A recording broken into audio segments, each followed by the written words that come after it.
I'm going to close us out now because I forgot it's a school day. We're going to let Miles come up, y'all. He is phenomenal. He is so, he'll give y'all his Instagram. He is in, you live in Dallas, right? Yeah, well, Prosper area. I don't even know what it means, but he lives close. So he is here. So he's gonna come up and talk to you guys really quick, and then I'm gonna close out, and then I'm gonna let y'all go. All right? Come on, Mal. Thank you. You're welcome. Y'all doing all right? Yeah. Okay. So are y'all sleepy? Is that what it is? You tired? No. I'm not gonna take a long time. I promise to not take a long time. But it's something I got to talk about today. And I heard, yes, I felt the energy, and I heard some stuff. Now, I'll be honest with y'all, I didn't always know it, and I didn't always notice it. But complacency is a killer. It is a killer. And when I say a killer, I don't just mean it'll kill your mood. I mean, for some people, it kills them, literally, and it will destroy your business. Wow. Complacency will end it all. Okay? Who here knows what complacency is?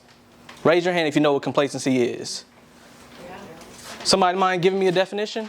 I would say knowing better, but just settling in what you have. Knowing better, but settling in what you have. Let me give you guys a story real quick. I was working at my job. I worked for the largest insurance company in the country, okay? This job decides that they want each and every employee to be doing well. So they have management take time to talk to you about, of course, your performance, but is anything going on in your life, period, that you want to talk about? And of course, I had some other goals, right? So I'm telling my manager about it. My manager's like, you know what, Miles? I like what I hear. I like what you're saying. And I want you to not be like me. Don't be complacent. I said, oh, hold on. You're complacent? That caught my attention because I figured that he had a position higher than me. I knew how much money I make. He's my manager, so I know he's making decent money, and he's complacent. Let me tell you one way complacency shows up. Well, one way we fall into complacency. We grow up, we go to college, or we get a job, and we have this dream of, I'm going to retire mama one day. I'm going to buy mama a house. We finally start making some decent money. And what happens is, instead of buying mama a house, we enjoy that apartment that we got. And we stay in an apartment for 5, 10, 15, 20 years. What happened to mama? What happened to mama is real simple. You got complacent. That's what happened to mama. But let me tell you guys what's scary about complacency, because when I wanted to deal with my own complacency, I decided to Google the word. What does it mean? This is the definition of complacency from Google. A feeling of smug or uncritical satisfaction with oneself or one's achievement. Me personally, I heard the word smug, but I was like, what exactly does smug mean? So I Googled that. Smug. Having or showing an excessive pride in oneself or one's achievement. Smug is about excessive pride. Complacency is being smug or uncritical satisfaction, which means for a lot of people, complacency is not laziness. Complacency is pride.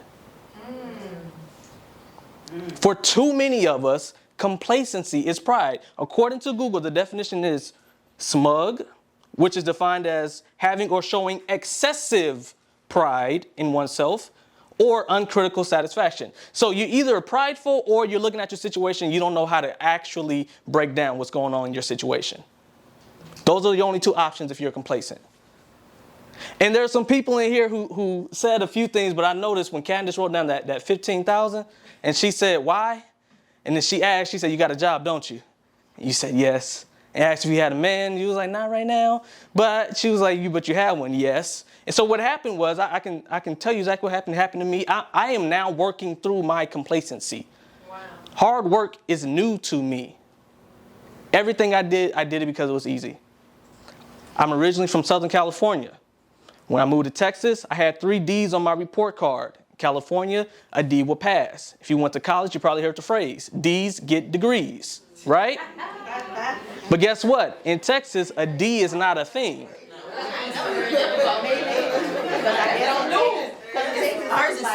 See, yeah. Texas is, and that's what I'm about to get to. That's exactly what I'm going to get to. In Texas, there is no D. That's not a thing. You got 70%, you got a C, and you passed, or you failed. But guess what? In California, I got my D's, so I got the credit. So they cannot take those credits away from me. So what they did with my D's is they bumped them up to C's because they have to give me the credit. I got to college because getting to college was easy. That's how I got to college. But guess what? My dad has a financial services company. I can tell you what an index annuity is. I can tell you what IUL is. I can tell you why you need a 401k and you need a life insurance policy, and you really can't debate me on it. I can tell you the difference between a term policy and a long-term policy, which is good for who and how and why. I can tell you all the information. But guess who did not work hard in my father's business? You. Don't worry, I paid for the license, but no, I didn't work hard. That's why I had a job. I'll tell you right now, before I got my job at the insurance company, I made a sale, $3,000. And guess what?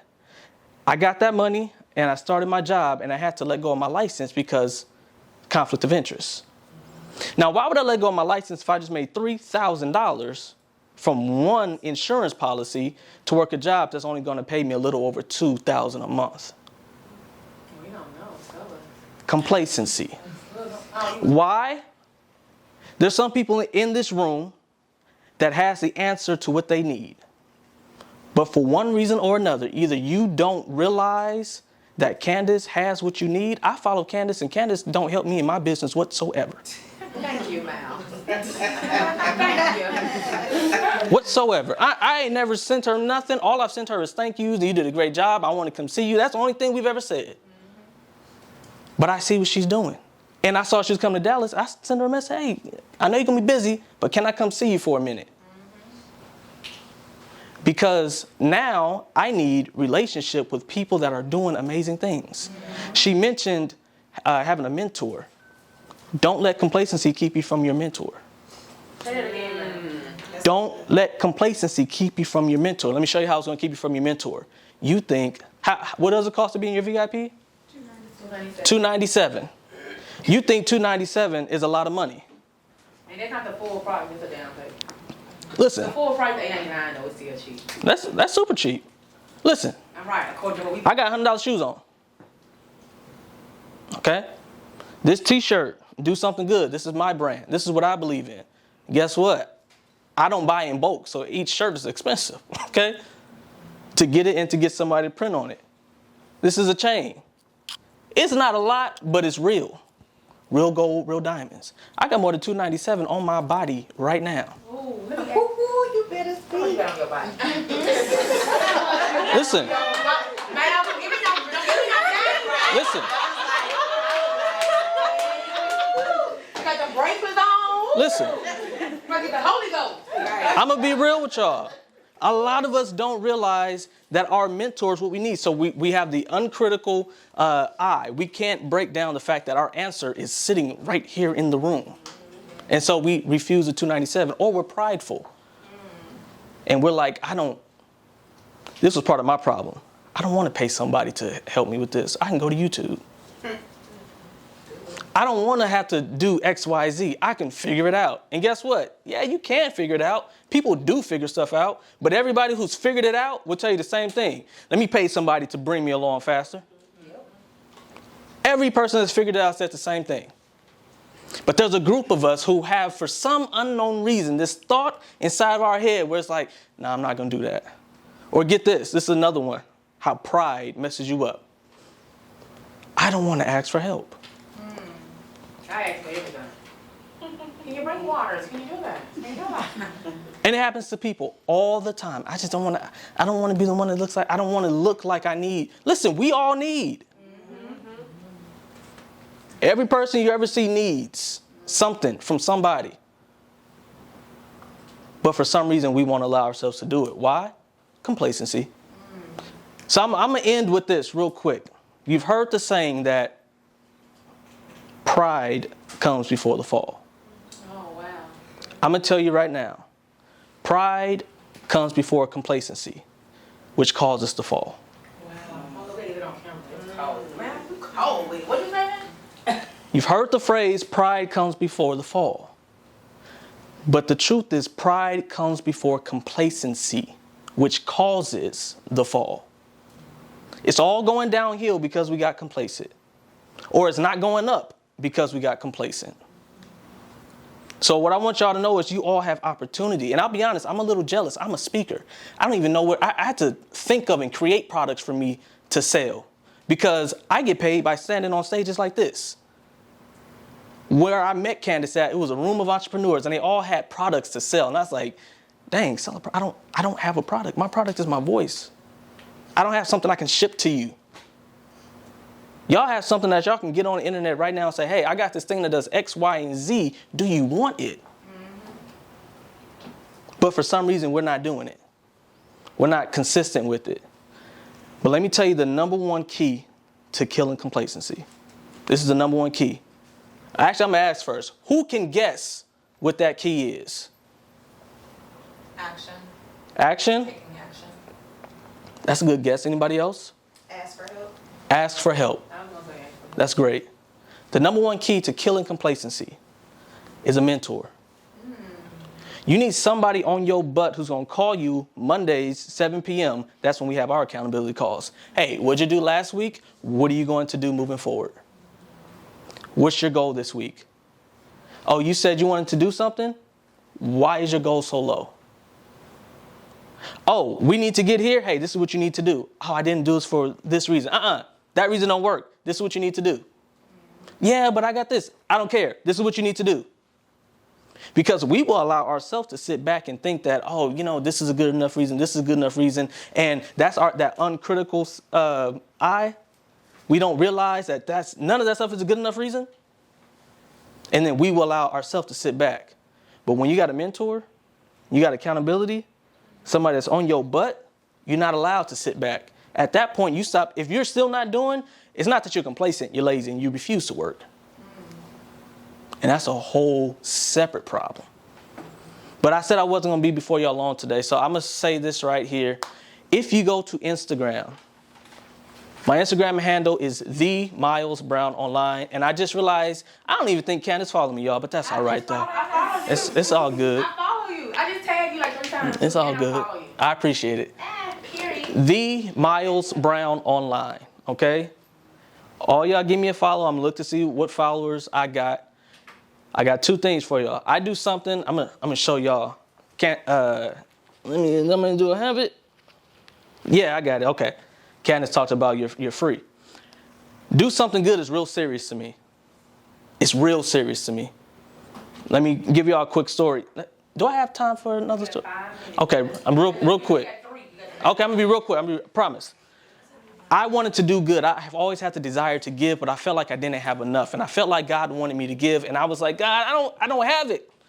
So I said, you know what? I'm going to do a giveaway, $25 on Facebook and Instagram. And then I said, whoever wants to give away, just put your name and stuff in there. And whoever wins the drawing, I'm going to give it to you. Long story short, I finally get my $25, which I thought was nothing. But the person who received it sent me a message and said, Miles, I didn't know what I was going to eat. Oh, wow. I didn't have no money for food. But now I got food for today and tomorrow. Thank you. And ever since then, I've been like, oh, I got to do good, and I got to do good intentionally. Do something good is a big deal to me. And now I give gift cards. These are visas. I'm going to put all y'all who follow me in a drawing. But I also am doing a workshop this Sunday. If you go, and I'm going to send y'all a message later on anyways, but if you go to saysomethinggoodworkshop.com, you can register. The workshop is to show you how to get over your anxiety of speaking in public, why you need to speak. If you are a business owner, as all of you are, you need to be speaking, right? So we're going to go through that, and I'm going to give one person, I'm going to choose one other person and give them some money, okay? So, Look at that card. I'll sponsor the other $25. you'll sponsor it? I appreciate it. I appreciate it. So I got one question that I got to ask y'all. Will y'all do me a favor? And shout 3 words for me on camera on the count of 3? Something good? That's it. That's all I need. Can y'all do that for me? Can we get some energy? And I'm gonna get out your way. All right, on the count of 3. Here we go. 1, 2, 3. Do something good. I truly appreciate y'all. Once again, my name is Miles, and I'm out of your hair. Thank you. Thank you. I pressed it for you. So everybody that's all who bought good. a ticket, I want you guys